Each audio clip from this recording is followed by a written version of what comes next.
What's up, everybody? Welcome back to the Fox Chamber. As you can see, we got something strange getting ready to happen.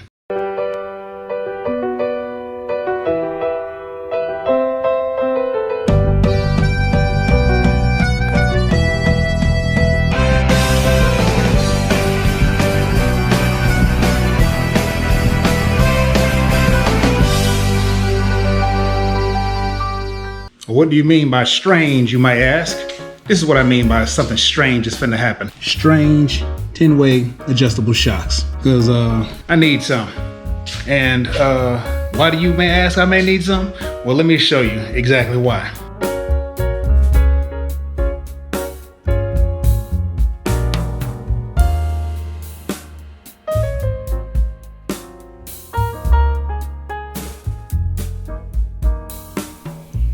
This right here is what I'm talking about.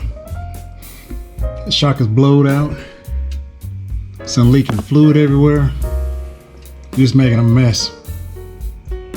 So we got to get those things changed out. And I chose strange because few people have gotten them for what I've seen, and plus they're adjustable, so I want to try to use those. Maybe later on throw some coilovers on it.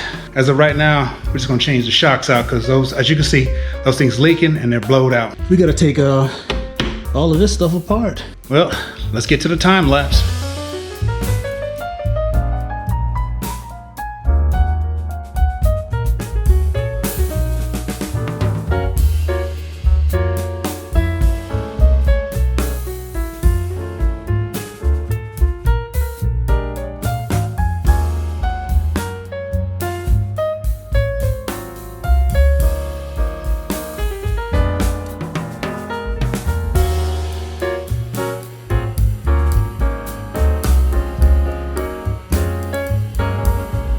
All right, we got the shock out. Of course, you've seen how I did that.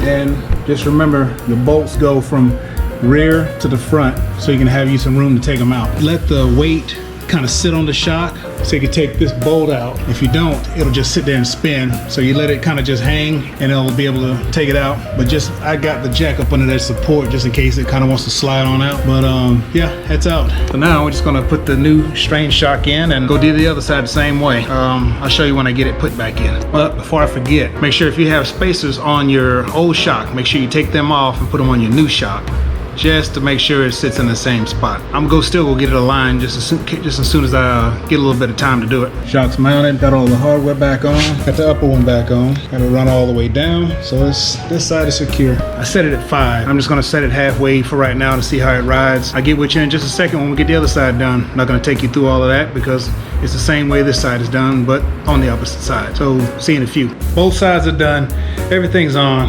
Now I just gotta let it off the jack and check the height of this gap right here, which I'm hoping is sitting at least the same, if maybe a little bit lower, but hopefully at least the same. But I wanted y'all to see it exactly the same time I did. So let me get you set up and take this thing off the jack.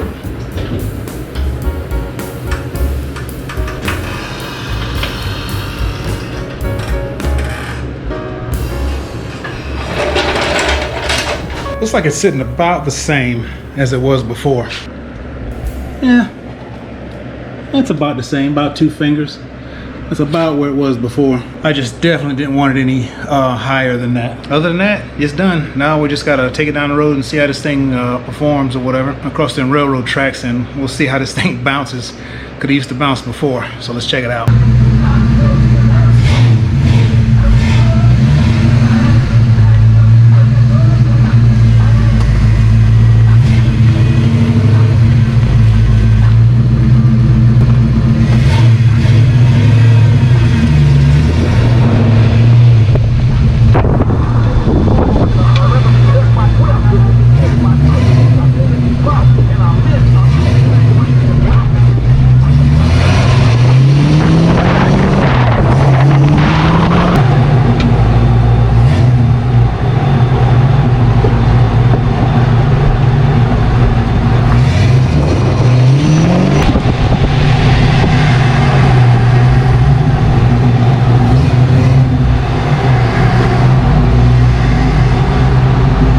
Wow, that is a whole lot better. than it was before. When I went over the train tracks before, I mean, it would just bounce and bounce and bounce and bounce and bounce. Now, it went over, it was kind of stiff, but it felt good. So yeah, I'm good with that. Now, it's the back that I need to address. So probably later on, I'll probably get some strange for the back. I like those. So I do recommend them, I guess. I ain't got really nothing else to compare them to except the old crappy ones that I had. But anyway, I'm going to close this part out. I'll probably end up attaching this to something else. If you like that, hit that like button, hit that subscribe button, hit the notifications bell so you can get that fresh stuff when it comes out, and we'll see you later. What's up, everybody? Welcome to the Fox Chamber. And we're still with JJ on this GT350. And what I wanted to ask him was a couple of questions about how he felt about the Mach1, the GT500, you know, and discuss his thoughts about those, because he's a Mustang guy, and he had a GT500 2011, and now he's got the 2017 GT350. The Mach1, how do you feel about that so far? I'm excited about the Mach1 coming out. I haven't seen too many specs on it yet, but just to bring back an iconic car such as the Mach1, I'm very excited about. I can't wait to see one in person. My favorite part about it, honestly, that it comes in a standard. That is my favorite. Yes. I love the feel of a stick. Yes. Sorry for people out there that don't like sticks, but the feel of a stick, there's nothing like driving a standard vehicle. Yes. That's my favorite part. Yeah, I mean, I love it. I love driving my GT like that. Just the feel of changing gears. You feel like you're more control of the car. Me personally, that's what I think anyway. That's exactly what I think. I know people will disagree, but there's nothing like a stick. Downshifting and letting off that clutch and getting sucked into the seat. There's nothing like it. The Mach1, it looks great. I mean, just from the little bit that I've seen of it, it's gonna be an awesome ride. But there's one thing that I'm telling you that's gonna happen with this thing. They're gonna because it's gonna be the 20. Is it 21 or 22? I believe it's 21. I'm not 100% sure, but I believe it's 21. Okay. The 21, because it's what is that thing anyway? It's is it 5.0? It is 5.0. It's 5.0. And I'm telling y'all, and listen, you heard it first right here on the Fox Chamber, that 2021 Mach1 is going to be a 5.0. That's true. But I'm telling you, the 2022, they're going to put a supercharger on it. I'm telling you, that's what's going to happen. They're going to do it the exact same way that they did the 2010 Mustang GT that came out with a 4.6. Then they dropped the 5.0 Coyote motor in it the following year. Listen, you heard it here first. They're gonna put a supercharger on the 2022 Mach1. I can almost bet your money on it. That's what they're gonna do. Because they're gonna want that thing to be a beast. Because they're stopping production on the 350, and they're still keeping production on the 500. So I'm thinking, just me now, that they're gonna drop a supercharger on that Mach1. I'm telling you, that's what they're gonna do. I can see them dropping a supercharger in it simply because they are getting rid of the 350 or stopping production on the 350. You gotta have something to compete. Yeah. And granted, yes, the 500 is still gonna be out there and it's gonna be supercharged, but with that price tag on it, you know, it's gonna be unobtainable for some folks, like myself, definitely. If I get anything, it's gonna be closer to the Mach1. So I'm thinking that, you know, to put speed, to put out something fast, I think they're gonna do it. I really do.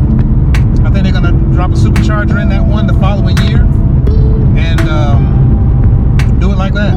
But I think we were talking about that, and maybe possibly have the option of taking it back, putting one on. That would be a good option. That would be a good option to have. Yeah, they can take it back. You could buy like a little package deal, you know, 3, 4, 5 grand or however much they're gonna cost, and tell them you want that, and they'll bring it in, bolt it up, send you on your way. maybe add another a few $1,000s to your bill. What's a few $1,000s? It'll be okay. Oh yeah, you know, a few $1,000s for a lot more power. Yeah, I'm digging that. GT500.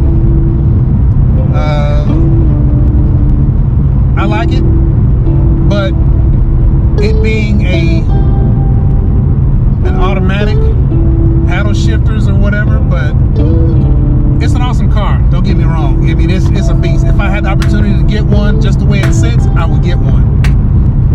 But I just like changing gears in a nice sports car like that. That's just me personally. What did you think, bro? I'm the same way.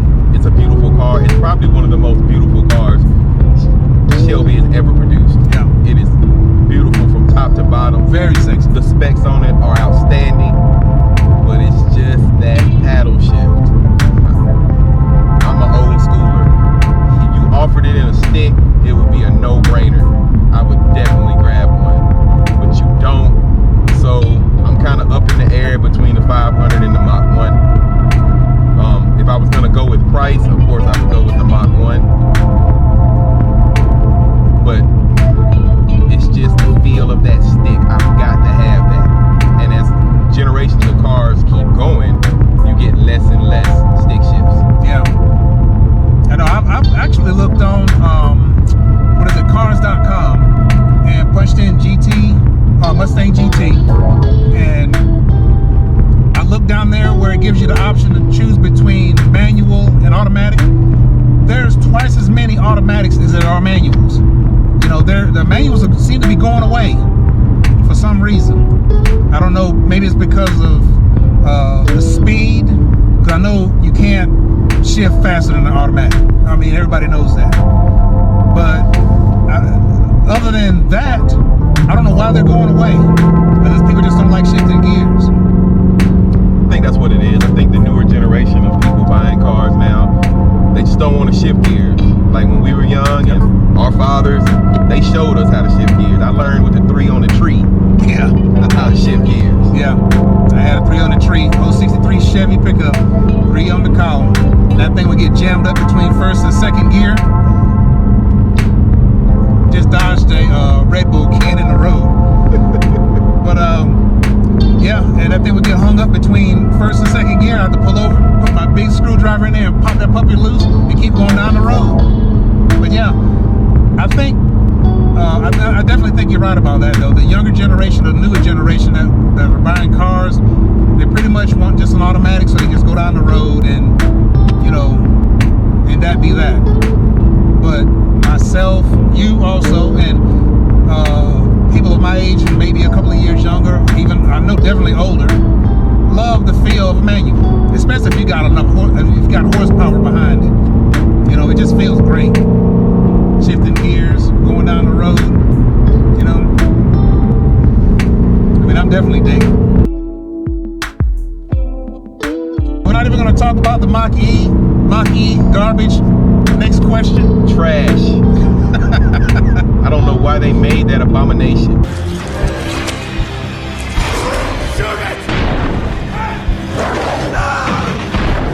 Yeah. If you want a Mustang, get a Mustang. If you want an SUV, get an SUV. Don't combine the two. Yeah. I mean, I don't even know why they even put the Mustang name on it. They need to give it a completely different name. Call it something else. Call it a pony. If you want to call it anything, call it a pony. Call it a pony, but don't call it a Mustang, because it's not a Mustang. Regardless of what name you stick on it, it is not a Mustang. It is not.